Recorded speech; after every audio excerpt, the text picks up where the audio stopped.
Hello guys, कैसे हैं आप सब लोग। द बुक ऑफ एस्पर के एपिसोड 64 के साथ हाजिर हूँ। तो जी लास्ट एपिसोड के एंड पे हमने देखा था मेडिसन किंग का स्टूडेंट बहुत ज्यादा जख्मी होता है। मेडिसन किंग डैन से कहते हैं यहाँ पर आओ और इसका ख्याल रखो क्योंकि ये लड़का तुम्हें पसंद करता है। अगर तुमने कभी इसको धोखा दिया तो मैं तुम्हें मार डालूंगा। फिर वो जू फैन की तरफ आगे बढ़ता है जो कि जख्मी हालत में वहाँ पर पड़ा होता है। जू फैन उसकी तरफ देखता है और कहता है मैं यहाँ पर पॉइजन की वजह से मरने वाला हूँ और ये फिर भी मेरी तरफ चला आ रहा है, कहीं ये मुझे मारने वाला तो नहीं है क्योंकि मैंने इसके स्टूडेंट को मारने की कोशिश की है। जू फैन कहता है हालांकि मैंने अपनी बॉडी को गोल्डन क्विक सैंड के साथ रिप्लेस किया हुआ है, लेकिन फिर भी अगर जो मुझे एक दो हिट आकर लगा देता है तो मेरे पास बचने का कोई चांस नहीं बचेगा, मुझे बहुत ज्यादा डैमेज होने वाला है। और अगर ये वाकई में आकर मुझ पर अटैक करता है तो मेरे पास और कोई रास्ता नहीं बचेगा, मुझे अपनी आइडेंटिटी को शो करवाना पड़ेगा और मुझे इस पर अटैक करना पड़ेगा अपने आप को बचाने के लिए। मेडिसन किंग उसके बहुत ज्यादा करीब पहुंच जाता है। जू फैन कहता है ये यहाँ पर पहुंच चुका है। जू फैन कहता है अब ये मेरे बहुत ज्यादा करीब पहुंच चुका है, मुझे कुछ ना कुछ तो करना पड़ेगा। लेकिन उसी वक्त जू फैन की वो रिंग जो कि उसने स्काईलार्क की बॉडी से बनाई थी उसके अंदर लाइटनिंग चमकना शुरू हो जाती है। जू फैन कहता है लगता है कि उन दोनों में से कोई एक यहाँ पर है। मेडिसन किंग जैसे जू फैन पर अटैक करने वाले होते हैं उसी वक्त पीछे से दो लोग आते हैं और कहते हैं मेडिसन किंग पैलेस के एल्डर आप तो बहुत ज्यादा विशियस हैं, मैंने आपके बारे में बहुत कुछ सुन रखा है कि आप बहुत ही महान हैं, लेकिन आप तो यहाँ पर एक छोटे लड़के को बुली कर रहे हैं। और यहीं पर हमारे ज़ीटियान और उसके एल्डर की एंट्री होती है। ज़ीटियान भी अब पहले से काफी ज्यादा बदल चुका है क्योंकि जू फैन से मिलने के बाद अब वो भी जू फैन के जैसे ही बात करता है। ज़ीटियान मास्टर मेडिसन किंग से कहता है मुझे तो लगा था आप बहुत ज्यादा स्ट्रॉन्ग हैं, लेकिन आप तो यहाँ पर अपने डिसाइपल की फाइट को एंड करने की कोशिश कर रहे हैं। अगर आपका डिसाइपल इस लड़के को नहीं हरा पाया तो आपका ये क्या काम बनता है इस लड़के को आकर मारना। और वैसे भी ये लड़का तो यहाँ पर अधमरी हालत में पड़ा है और आपके पॉइजन से मरने वाला है, फिर भी आप इसको मारना चाहते हैं, ये तो बहुत ही अफसोस की बात है। जबकि जू फैन अपनी रिंग की तरफ देखते हुए मुस्कुराना शुरू कर देता है और कहता है ये लड़का तो बिल्कुल टाइम पर आया है, इसने तो मेरी दोस्ती का हक अदा कर दिया। मेडिसन किंग चिल्लाकर ज़ीटियान से कहता है अब तुम कहाँ से टपक पड़े, तुमने मेरे बिजनेस में टांग अड़ाने की कोशिश कैसे की। एल्डर ज़ीटियान से कहते हैं ज़ीटियान तुम्हें इस सब मसले में पड़ने की जरूरत नहीं है, ये हमारा मसला नहीं है, उनको अपने बिजनेस को हैंडल करने दो। ज़ीटियान अपने 8th एल्डर से कहता है 8th एल्डर ये हेजू सिटी है, ये मेडिसन किंग का मेडिसन पैलेस नहीं है, यहाँ पर मैं जो चाहे वो कर सकता हूँ, जिसके साथ जैसे चाहे वैसे बात कर सकता हूँ। एल्डर ज़ीटियान की बात सुनने के बाद सोच रहे होते हैं 7th एल्डर को मारने वाले उस लड़के जू फैन को मिलने के बाद हमारा ज़ीटियान बहुत ज्यादा बदल गया है।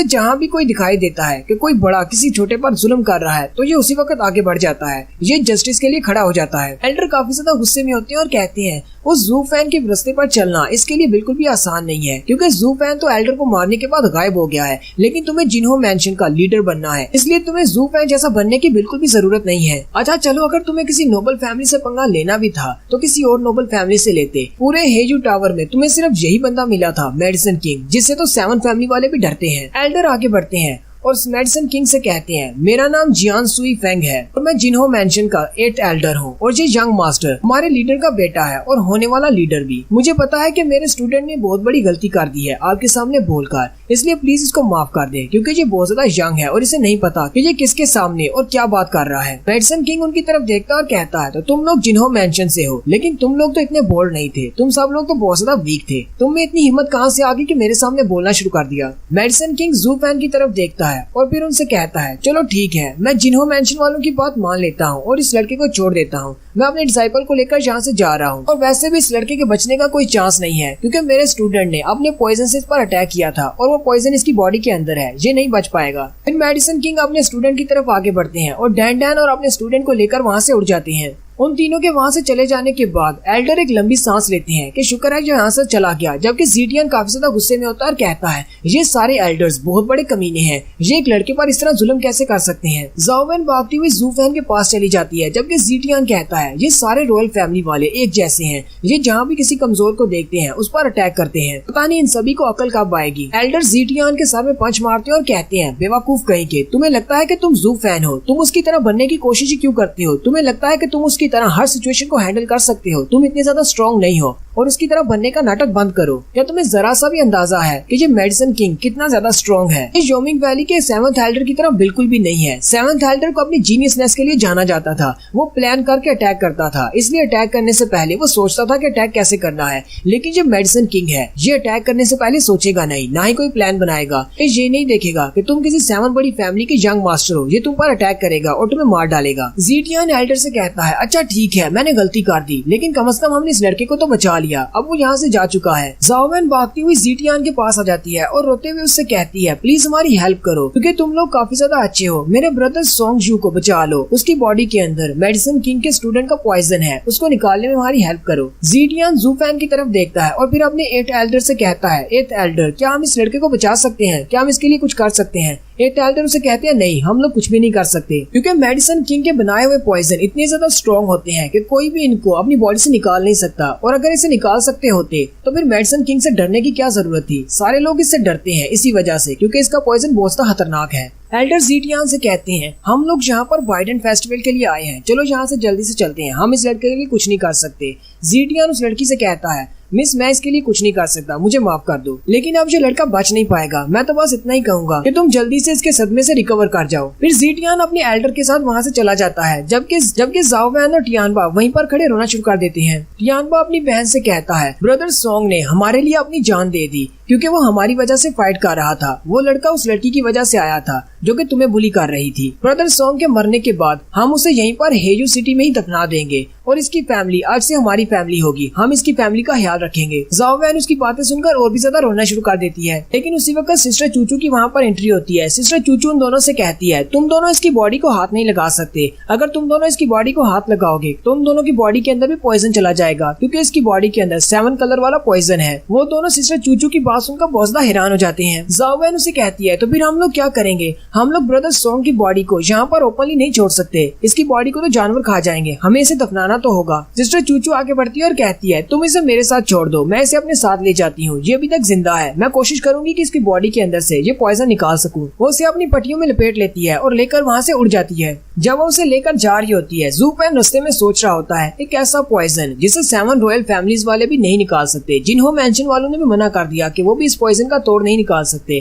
फिर एक ऐसी लड़की जो कि कंट्री साइड के स्लम एरिया में रहती है, क्या वो मेरी बॉडी को क्योर कर सकती है। उस लड़के के पास जो 3 रंग के पॉइजन थे वो बहुत ज्यादा डेडली थे, उन तीनों पॉइजन को मिलाकर उसने एक पॉइजन बना दिया जो मेरी बॉडी के अंदर जाकर घुल चुके हैं, मेरे ब्लड के साथ मिल चुके हैं, मेरे बचने के चांसेस बहुत ज्यादा कम है। ज़ूफैन कहता है मेरी बॉडी के अंदर से इस पॉइजन को निकालने के सिर्फ 2 ही तरीके मुझे पता है। पहला तरीका तो ये है कि मैं बुक ऑफ एस्पर की मदद लूं और दूसरा तरीका ये है कि मैं मेडिसिन किंग की फैमिली को कम्प्लीटली डिस्ट्रॉय कर दूं और उसकी फैमिली से इस पॉइजन का एंटीडोट बनवाऊं। लेकिन साथ ही ज़ूफैन हल्का सा मुस्कुराता और कहता है लेकिन यहाँ पर एक तीसरा तरीका भी है क्योंकि इस लड़की के पास है, ये लड़की मेरी बॉडी के अंदर से इस पॉइजन को निकाल सकती है और आपको पता है वो कैसे, ये बुद्धि जेड लिक्विड को यूज करेगी, वही बुद्धि जेड लिक्विड जो कि मुझे चाहिए। सिस्टर चूचू ज़ूफैन को उठाकर अपने रूम में ले जाती है और उसे लिटा देती है, अपने पास से एक बॉटल निकालती है जिसके अंदर बुद्धि जेड लिक्विड है। ज़ूफैन अपनी बॉडी को खुद से क्योर कर सकता है अपनी बुक ऑफ एस्पर की मदद से, लेकिन फिर भी वो यहाँ पर नौटंकी कर रहा है ताकि सिस्टर चूचू उसे बताए कि उसके पास बुद्धि जेड लिक्विड पड़ा हुआ है। जैसे ही वो बुद्धि जेड लिक्विड की बॉटल को ओपन करती है, ज़ूफैन उसकी खुशबू सूंघकर कहता है ये तो बुद्धि जेड लिक्विड है। ज़ूफैन कहता है ये तो वही चीज है जिसको ढूंढने के लिए मैं इस हेयू सिटी में आया था। सिस्टर चूचू बुद्धि जेड लिक्विड का एक ड्रॉप ज़ूफैन के मुंह में डालती है। जैसे ही वो ड्रॉप ज़ूफैन की बॉडी के अंदर जाता है, ज़ूफैन की बॉडी के अंदर एक एनर्जी दौड़ जाती है। ज़ूफैन कहता है इसकी एनर्जी तो बहुत ज्यादा पावरफुल है, इसे पीने के बाद मुझे ऐसा महसूस हो रहा है जैसे मेरी बॉडी के अंदर एक नई जिंदगी आ गई हो। लेकिन साथ ही ज़ूफैन कहता है मुझे अपने लिए नई जिंदगी नहीं चाहिए। सिस्टर चूचू तुम्हें ये ड्रॉप मेरे ऊपर जाया नहीं करना चाहिए था, यही वाला ड्रॉप तुम्हें मेरे अंडे पर डालना चाहिए था, मेरे स्काईलार्क के अंडे पर। ज़ूफैन बुद्धि जेड लिक्विड के ड्रॉप को पीने के बाद 3 घंटे तक वहीं पर लेटा रहता है और कहता है मेरी बॉडी के अंदर से जितना भी पॉइजन था वो क्योर हो चुका है। फिर ज़ूफैन अपनी आंखें खोलता है,